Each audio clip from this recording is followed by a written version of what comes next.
Hey, salut la Pragmatime. Alors on se retrouve sur la micro-ferme et je t'invite à t'abonner puisque ici on peut faire pousser tout un tas de choses, mais ce qu'on ne peut pas faire pousser, c'est cette chaîne sans ton aide. Alors abonne-toi et aide-nous à la faire pousser. Alors, qu'est-ce qu'il y a de neuf depuis la dernière fois qu'on s'est vu? Des arbres. Alors pas des arbres qu'on a plantés, non, mais si d'ailleurs des arbustes, mais beaucoup de tailles d'arbres qu'on a dû faire. Et je pense que certains professionnels paysagistes vont s'arracher les cheveux quand ils vont voir ce que j'ai fait là-haut. Et on va aller le voir tout à l'heure. Alors, comme tu peux le voir, les bourgeons sont en pleine sortie. Alors ce que j'ai fait cette année, c'est que les arbres à noyaux comme celui-là et c'est un prunier si je ne me trompe pas, comme celui-là et j'y ai pas touché parce que les fruits, si je ne me trompe pas, se font sur les branches de l'année. Donc celles-là, les petites qui sont ici. Mais par contre sur les arbres à noyaux, à pépins pardon, à pépins, comme tu peux voir là-bas, les arbres à pépins, bien là c'est flagrant, tu vois que ça se forme sur les branches plus anciennes, d'accord? Donc ici c'est un hachis. C'est un hachis et malheureusement il a eu un accident celui-là l'année dernière. Alors est-ce qu'on va le retrouver? Il y avait une énorme branche qui était là, qui a cassé. En fait elle était tenue par les filets à ramer, par le poids des fruits. Quand j'ai enlevé le filet à ramer, bah, la branche elle a cassé. Elle était juste maintenue par ce filet à ramer. Comme tu peux voir derrière moi, là on a des nouveaux P17. Alors ce P17 là il est sur des épinards, un semis d'épinards qu'on a commencé à faire. Il y avait avant des choux sur bâche tissée, toile de paillage. Donc les toiles de paillage, ça y est, on commence à s'en débarrasser au fur et à mesure des années. Et on va aller vers de la toile de paillage qui a plus d'échanges entre l'eau et l'eau qui tombe et l'eau qui s'évapore, et l'air aussi, hein. Ça laisse beaucoup plus passer l'air et c'est plus durable dans le temps. Ça coûte un peu plus cher, mais bon, plutôt que de s'en servir une année, on s'en servira pendant 10 ans. Et tu vois qu'on arrive sur la fin des cultures. Ici tu as des choux de Bruxelles. Les choux de Bruxelles, tu vois, bam, bam, ça monte à graines. Ça monte à graines, c'est le printemps, c'est le printemps. Et avec le printemps arrivent toutes les floraisons. Donc là on est plutôt bien parti. Comme tu peux le voir derrière moi, je t'avais dit hein, c'était pas une bonne idée de démarrer la deuxième partie des petits pois parce que j'ai juste pas le temps de m'en occuper. Donc je vais aller vous montrer un petit truc assez rigolo. Alors, enfin assez rigolo. On a mis 1h30 à galérer, surtout à retrouver ce foutu portable qui me sert à filmer. Donc là tu vois déjà, tac, tu vois que là il y a un tas de branches. Ce tas de branches il vient d'où? Il vient de là-bas. Cette souche que tu vois, c'est la souche du saule qui est là. Donc ce saule, hop, il va être broyé, bien entendu, il va être broyé avec le broyeur thermique, hein. Je vous invite à regarder les anciennes vidéos qu'on avait reçues. Et ici, tac, tu as encore tout un tas de bois qui est là. Donc là c'est la zone, je t'en avais parlé de cette zone là, c'est la zone où on va faire un nouveau poulailler pour les poules de chair. Donc le but c'était de virer toutes les branches qui venaient trop près du sol, et qui auraient permis aux poules de passer par dessus ce grillage qui est là. Et comme tu vois, on a même des arbres qui se sont pété la gueule sur le grillage. Donc mais là c'est un arbre qui est encore en vie, donc ça c'est la merde. Et comme tu vois, hein, j'ai dû couper tac ici des branches, j'ai dû en couper un peu partout dans cette haie et là. Et il y a encore un ancien tas de branches qui est ici là, pareil, qu'il va falloir qu'on passe au broyeur. Donc ça on l'avait fait l'année dernière. Donc au fur et à mesure, cette zone qui nous sert à rien là, on essaye de bien la tenir pour ce futur projet que sont les poules, hein, parce que sinon ça devient des trucs comme ça, tu vois. Je sais pas si tu vois bien. Rien qu'en quelques mois, quelques semaines, tu te retrouves avec des ronces comme ça. Donc ça c'est pareil, hein, je vais m'en occuper dès que je mets en culture cette zone là. Alors nous on travaille de façon un petit peu bizarre, hein, c'est à dire qu'on va pas faire toute la haie d'un coup ou toutes les zones d'un seul coup. On va comment dire, faire une zone ici en culture Et tous les alentours, l'allée, la haie, on va la travailler en fait. Hein.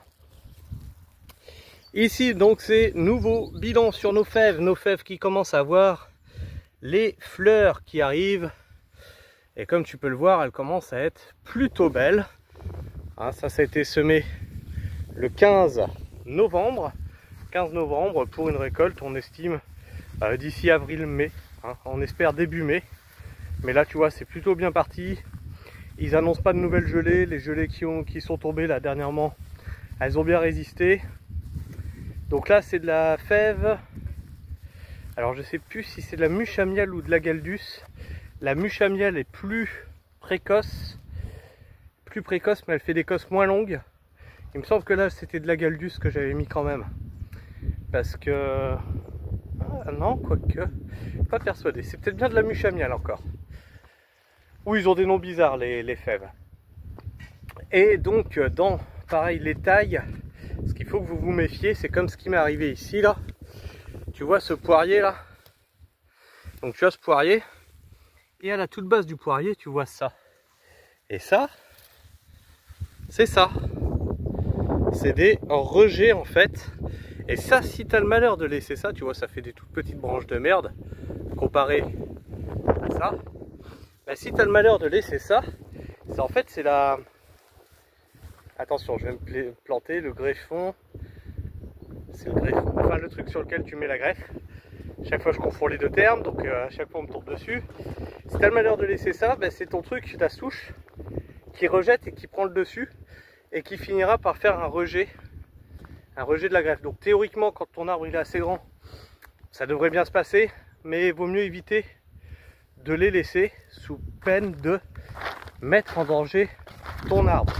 Alors au niveau arbre, hein, je suis pas un grand spécialiste, je le fais avec le peu de connaissances que j'ai un tout petit peu de connaissances.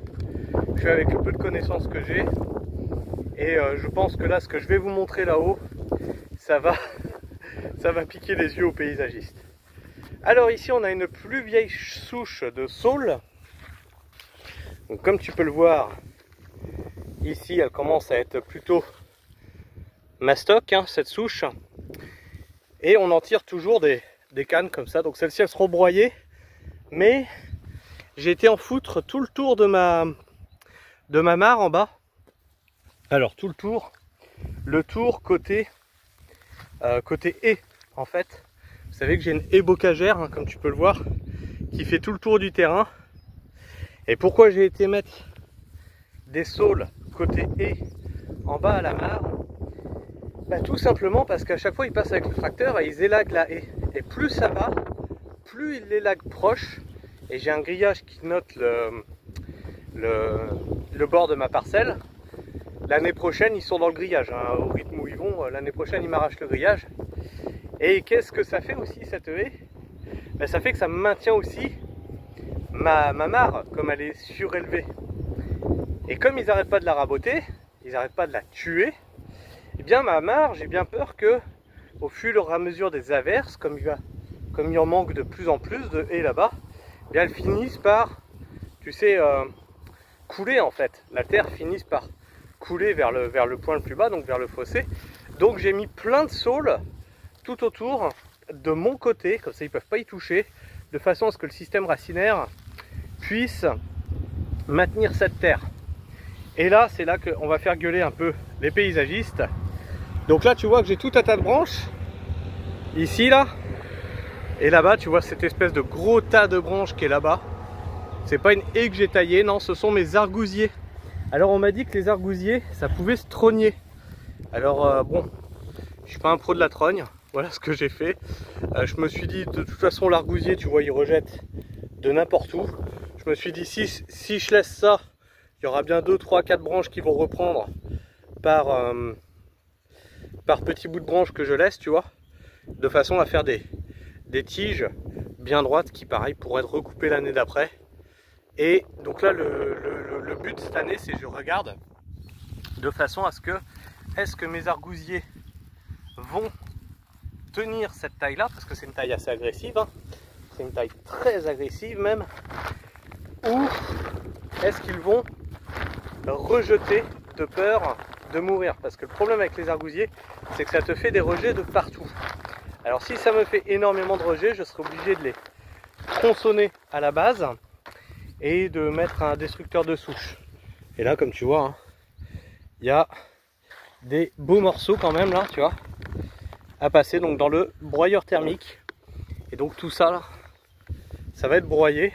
Et le but, le broyat, c'est que je l'emmène dans la serre à semis, qui là au fur et à mesure c'est pareil, hein, on professionnalise. Théoriquement à la fin du mois arrive le motoculteur. On espère que le mois prochain on ait la remorque pour le motoculteur. Ensuite le circuit d'irrigation, on va passer en tuyau de 40 ou 50.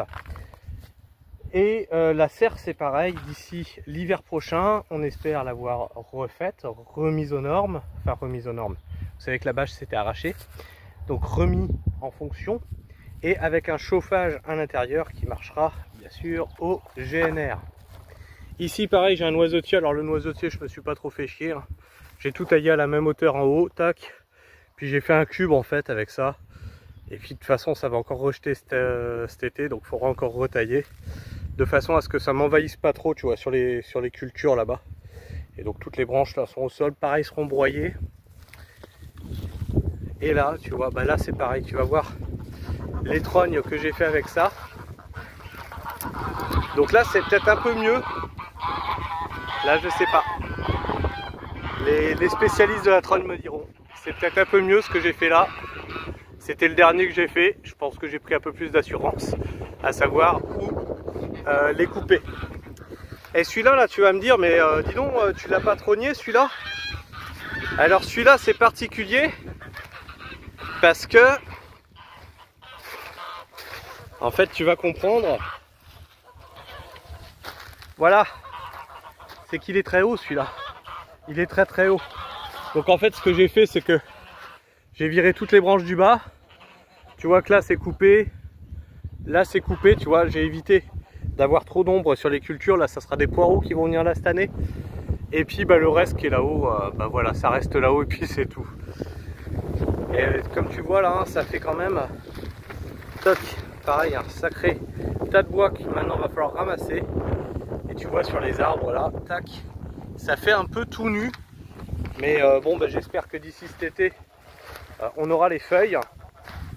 Et ça permettra d'arrêter d'agacer Sabrina qui se piquait dans les argousiers à chaque fois qu'elle devait aller ramasser des tomates ou quoi que ce soit là-bas.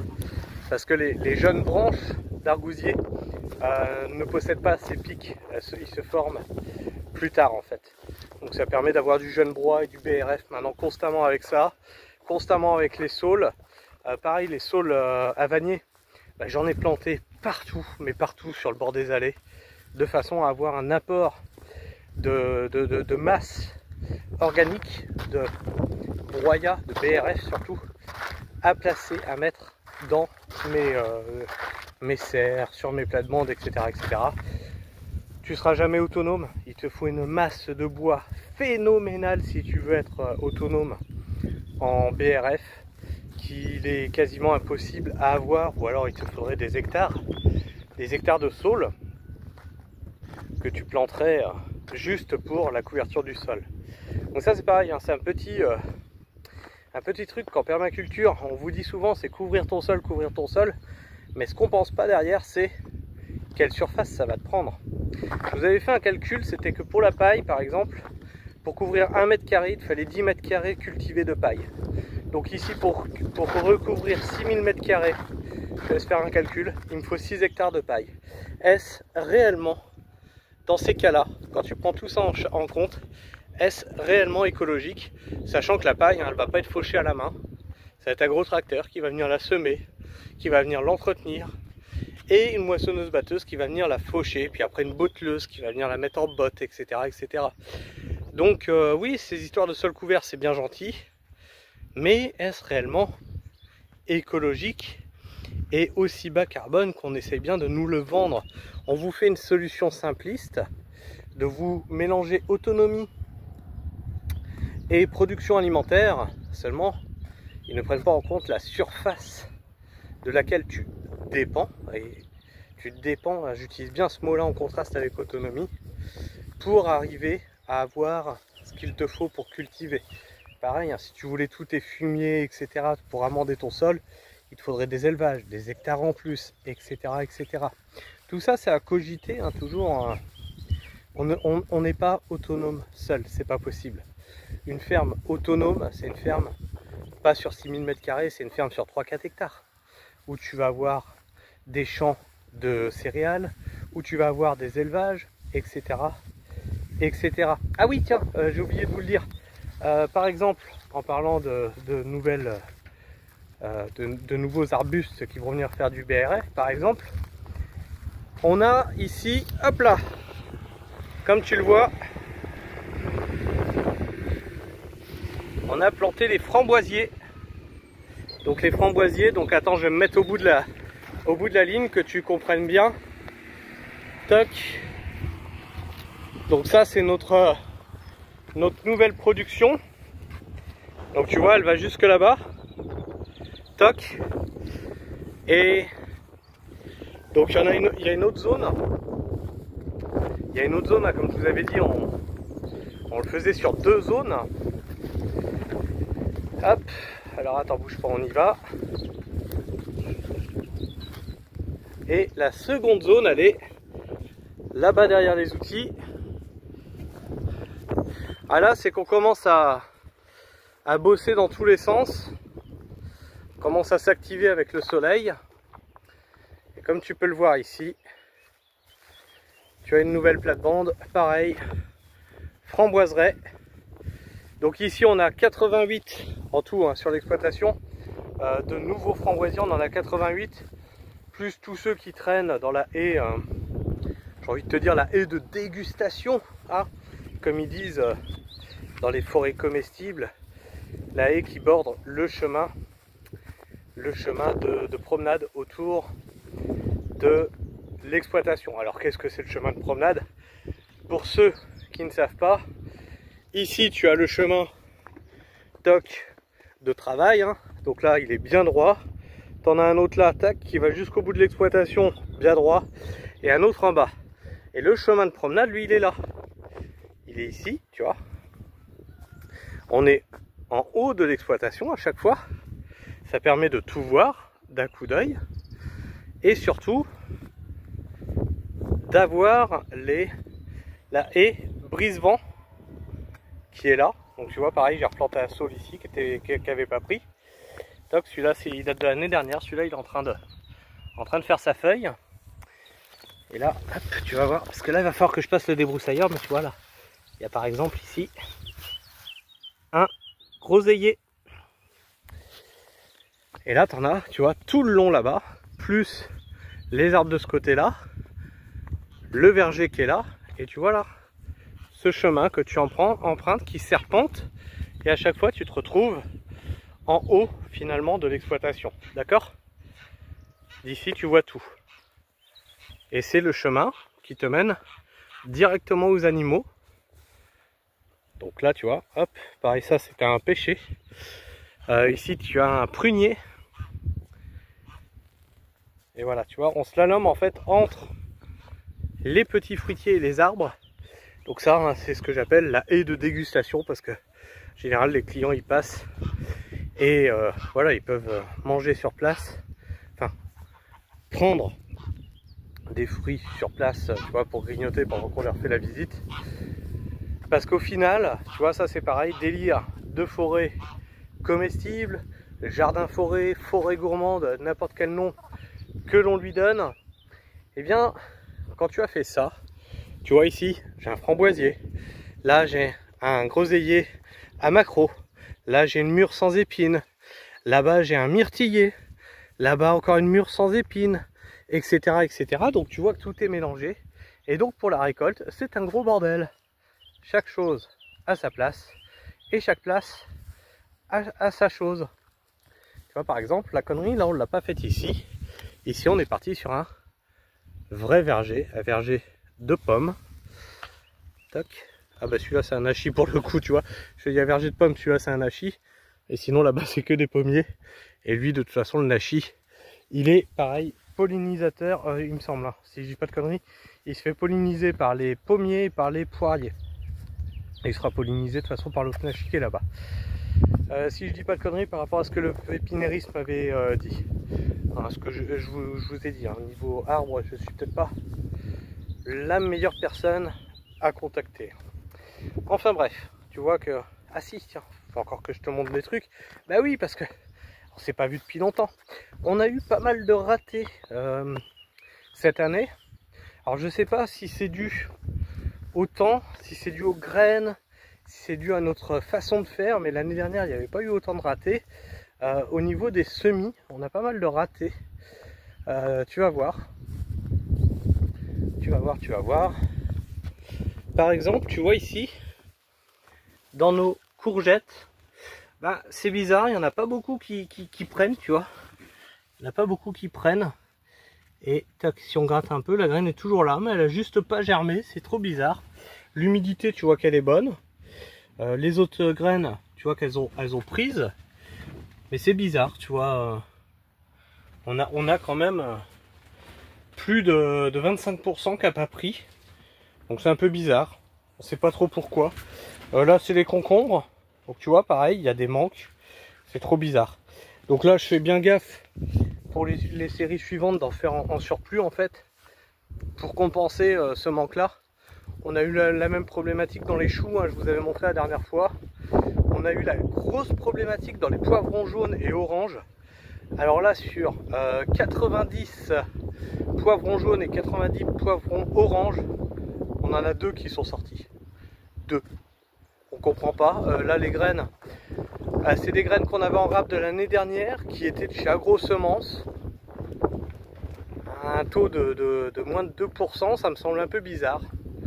Mais bon, c'est comme ça. C'est l'année qui veut ça, on va dire. Et bien on devra composer avec et puis faire avec. C'est ça tout aussi la beauté de ce métier, c'est que bah, il faut que tu sois constamment en train de t'adapter, constamment en train de te remettre en question. Qu'est-ce que tu as raté? Qu'est-ce qui s'est mal passé? Bon bah ça a raté, du coup maintenant je fais quoi? Est-ce que j'ai le temps de relancer une série? Est-ce que je fais autre chose à la place où ça devait aller, etc. etc. Et ça c'est génial parce que c'est toujours, tu vois, ça te stimule constamment dans la tête. Tu es constamment en train de réfléchir comment pallier à des problèmes. Et moi c'est ça que j'aime, tu vois, c'est mener ta barque au milieu de la tempête. Chaque année tu vas avoir une problématique différente. Et ça c'est génial, ça c'est stimulant. Enfin bref, je vous fais la bise, prenez soin du sol et restez pragmatiques. Ciao.